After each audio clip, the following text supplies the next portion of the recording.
वो चीख आज भी मेरे कानों में गूंजती है, ऐसी चीख जो किसी इंसान की नहीं लगती थी। शाम का वक्त था, फिजा में एक अजीब सी उदासी फैली हुई थी। आसमान पर सूरज डूब रहा था और रोशनी धीरे धीरे अंधेरे में बदल रही थी। मैं अपने कमरे में बैठा कुछ वजीफों की तैयारी कर रहा था कि अचानक फोन की घंटी बजी।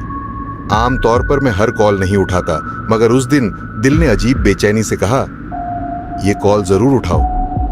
मैंने फोन उठाया। दूसरी तरफ से एक भारी थकी हुई आवाज आई, बेटा हमारी बच्ची मर जाएगी, खुदा के लिए जल्दी आ जाओ। आवाज में ऐसी बेबसी थी कि एक पल के लिए मेरे हाथ कांप गए। मैंने तफसील पूछी तो मालूम हुआ कि उनकी बेटी कई दिनों से अजीब हरकतें कर रही है, चीखना, खुद से बातें करना और रात को अचानक जागकर रोना।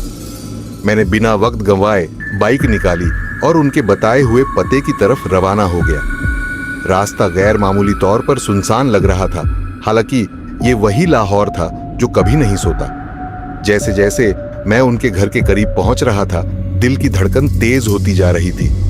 ईशा की अजानें शुरू हो चुकी थीं और ये वो वक्त होता है जब माहौल रूहानी तौर पर संवेदनशील हो जाता है। जब मैं घर पहुंचा तो दरवाजा एक अधेड़ उम्र के शख्स ने खोला। लंबी दाढ़ी, आंखों में परेशानी और चेहरे पर नींद की कमी साफ नजर आ रही थी। आप ही हैं, जल्दी आइए, उन्होंने मेरा हाथ पकड़कर अंदर ले जाते हुए कहा। घर के अंदर अजीब सी खामोशी थी, न बच्चों की आवाज, न टीवी की आवाज, बस एक दबाव, जैसे हवा में कुछ भारी मौजूद हो। उन्होंने मुझे एक कमरे के सामने लाकर रोक दिया। यही है वो। दरवाजा बंद था और अंदर से हल्की हल्की सरगोशियां आ रही थीं। मैंने दरवाजा खोला। जो मंजर मैंने देखा वो आम नहीं था। एक कमसिन लड़की, बाल बिखरे हुए, कपड़े मैले, आंखें लाल, वो कमरे के कोने में बैठी थी। उसके आसपास बदबू फैली हुई थी। साफ था कि वो कई घंटों से उसी हालत में थी और कमरे में ही पेशाब कर चुकी थी। जैसे ही उसने मुझे देखा, वो अचानक हंसने लगी। वो हंसी इंसानी नहीं थी। मैंने तुरंत दिल में आयतें पढ़ना शुरू की और उसके करीब गया। जैसे ही मैंने उसके सर पर हाथ रखा, उसका शरीर जोर जोर से कांपने लगा। यही वो लम्हा था जहां सिर्फ जाहिरी चीजें नहीं बल्कि साइंस भी अपना किरदार निभाती है।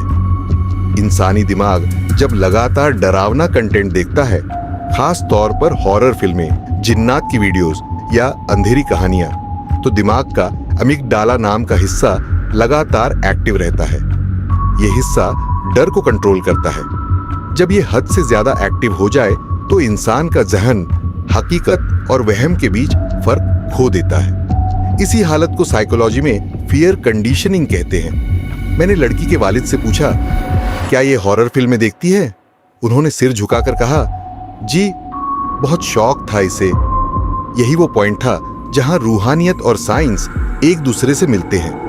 जब जहन लगातार नेगेटिव सोचो और डर में डूबा हो तो इंसान का सबकॉन्शियस माइंड एक तरह की नेगेटिव फ्रीक्वेंसी पैदा करता है और रूहानी तौर पर यही फ्रीक्वेंसी कभी-कभी ऐसे असरात को खींच सकती है जो आम आंख से नजर नहीं आते। मैंने अमल शुरू किया। कुरानी आयतों की तिलावत जैसे ही शुरू की, उसका रिएक्शन फौरन आया। वो लड़की अचानक जमीन पर गिर गई और उसकी आवाज बदल गई।